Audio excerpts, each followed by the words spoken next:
আসসালামু আলাইকুম। আশা করি সবাই ভালো আছেন। আলহামদুলিল্লাহ, আল্লাহর অশেষ রহমতে আমরা আপনাদের দোয়া ভালো আছি। যে যেখান থেকে আমার ভিডিওটি দেখছেন, ছোট হলে আদর স্নেহ ভালোবাসার, বড় হলে আমার সালাম। তো আমি আপনাদের মাঝে নতুন একটি রেসিপি শেয়ার করব। আজকে আমার রেসিপিটা মনোযোগ সহকারে দেখবেন, জানবেন কিভাবে আমি এই রেসিপিটা তৈরি করলাম। অনেকে মাছের ডিম পছন্দ করে না খেতে, কিন্তু এইভাবে একবার এই রেসিপিটা তৈরি করে খেলে আপনারা সারা জীবনের মতো মুখে লেগে থাকার মতো একটা স্বাদ তৈরি হয়ে যাবে। যে আর এই মাছের ডিমগুলা আপনারা ফেলে দিবেন না, অথবা এভাবে তৈরি করে খেতে অনেক মজা পাবেন। তো আজকে আপনাদের মাঝে আমি সেই রেসিপিটা শেয়ার করব। এখানে আমি নিয়ে নিয়েছি কিছু মাছের ডিম। এই মাছের ডিমটা হলো আমাদের একটা ভাড়া মাছ আনছে বড়, ওই ভাড়া মাছের ডিম।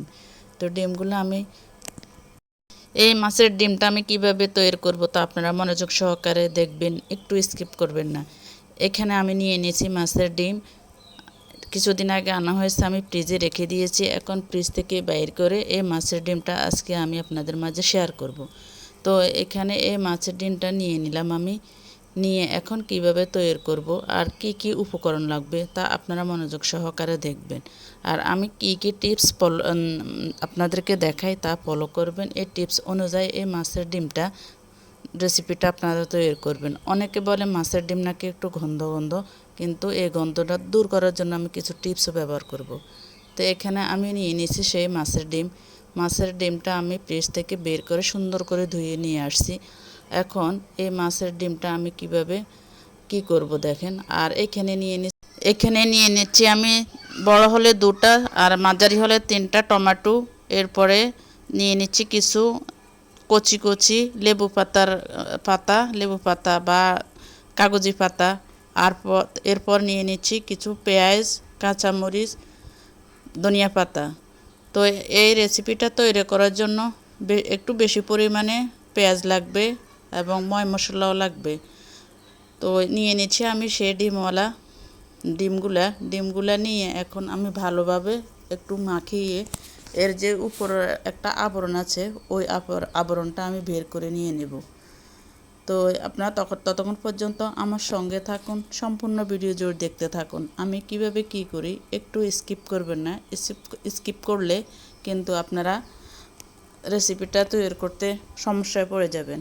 তাই আমি নিয়ে নিচ্ছি সে ডিমটা থেকে উপরের যে একটা আবরণ আছে ওই আবরণ, আর ভিতরে কিছু রগ আছে ডিমের, ওই রগটা আমি এখন বের করে নিয়ে নিচ্ছি হাত দিয়ে একটু কষলে। আর ওই উপরের আবরণটাও বের করে নিয়ে নিচ্ছি। এই যে দেখুন, আমি এখন এই আবরণটাও বের করে নিয়ে নিছি, নিয়ে এগুলো ফেলে দিয়ে দিছি। আর এই মাছের ডিমটা এখন একটা বাড়িতে রেখে দিয়ে দিলাম। আর যেই ধনিয়া পাতা এবং কচি কচি যে লেবু পাতা নিয়ে নিছি ওগুলো আমি সুন্দর করে কুচি কুচি করে নিয়ে আসছি। এখন আমি চলে যাই মূল রেসিপিতে। এখানে আমি একটা কড়াই বসিয়ে দিলাম, দিয়ে দিলাম তেল, আর দিয়ে দিচ্ছি পেঁয়াজ। এরপরে পেঁয়াজটা একটু বাদামি কালার হওয়া পর্যন্ত অপেক্ষা করব। এরপরে দিয়ে দিচ্ছি টমেটো, কাঁচামরিচ দিয়ে এখন এগুলোকে আমি ভালোভাবে নেড়ে চেড়ে একটু সিদ্ধ হওয়া পর্যন্ত দিলাম যে টমেটোগুলো কেটে রেখেছে ওটা। এরপরে দিয়ে দিচ্ছি আদা, রসুন, হলুদের গুঁড়া, মরিচের গুঁড়া, জিরা পরিমাণ মতো আপনারা দিয়ে দিবেন। কিন্তু এই ডিমের রেসিপিটা তৈরি করতে ময় মশলা একটু বেশি প্রয়োজন হয়, তেল এগুলো একটু বেশি প্রয়োজন হয়। তো আমি এগুলো নিয়ে ভালোভাবে নেড়ে চেড়ে এখন একদম কষিয়ে নেব। যেহেতু মাছের ডিমটা তৈরি করতে সময় বেশি লাগবে না, এই জন্য আগ থেকে মশলাগুলো ভালোভাবে একদম কষিয়ে নিতে হবে।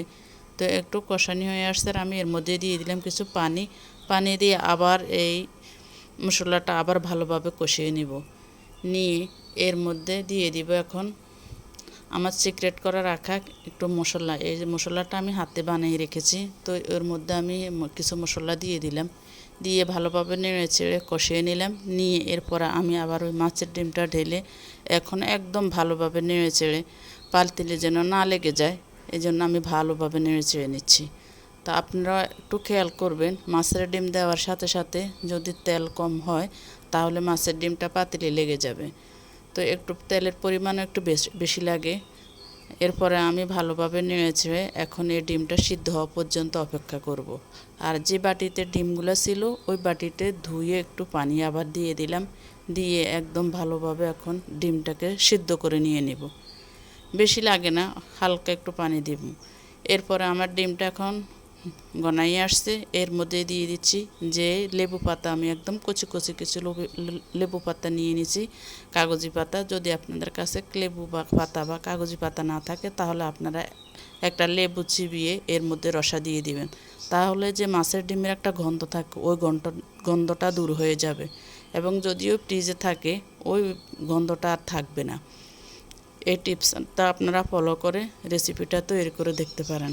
খুবই সুস্বাদু, এটার একটা ফ্লেভারও আসে, এটা ঘ্রাণও আসে, খেতেও অনেক সুস্বাদু, অনেক মজা হয় এই লেবুর পাতা এবং রসা, আপনারা যেটাই ব্যবহার করেন। তো আমার হয়ে গেছে, আমি নেড়ে চেড়ে পাতিলের গায়ে লেগে আসছে, চেড়ে চেড়ে দিয়ে আসছে। এরপর আমি এখন চুলা থেকে নামিয়ে এখন পরিবেশন করে নিয়ে নিচ্ছি। দেখুন, দেখতে যেমন লোভনীয় হয়েছে, খেতেও তেমন অনেক সুস্বাদু। আপনারা এইভাবে এই রেসিপিটা তৈরি করে দেখতে পারেন। মাছের ঝুড়ি বলেন, মাছের ডিমের ভুনা বলেন, যেটাই যে বাসায় ব্যবহার করে। তো আমি এখানে এখন একটা প্লেটে সুন্দরভাবে সাজিয়ে নিয়ে নিলাম। যদি আমার ভিডিওর কোনো অংশ আপনাদের থেকে একটু ভালো লাগে অবশ্যই লাইক, কমেন্ট, শেয়ার, সাবস্ক্রাইব করে আমার পাশে থাকবেন, পাশে থাকা বেল আইকনটি বাজিয়ে দেবেন। আর আমার এই মাছের ডিমের ঝুড়ির রেসিপিটা কেমন হয়েছে তা অবশ্যই কমেন্টের মাধ্যমে জানাবেন। আর যারা এখনও নতুন, প্লিজ তারা আমার চ্যানেলটি সাবস্ক্রাইব করে দিবেন, পাশে থাকা বেল আইকনটি বাজিয়ে দিবেন। আর আপনাদের মাঝে কী ভিডিও শেয়ার করব তা আপনারা কমেন্টের মাধ্যমে জানাবেন, তাহলে আমি ওইভাবে আপনাদের মাঝে ভিডিও নিয়ে হাজির হব। দেখতে দেখতে আমার ভিডিওটা শেষ হয়ে গেল। আর রেসিপিটা কেমন হলো, আল্লাহ হাফেজ।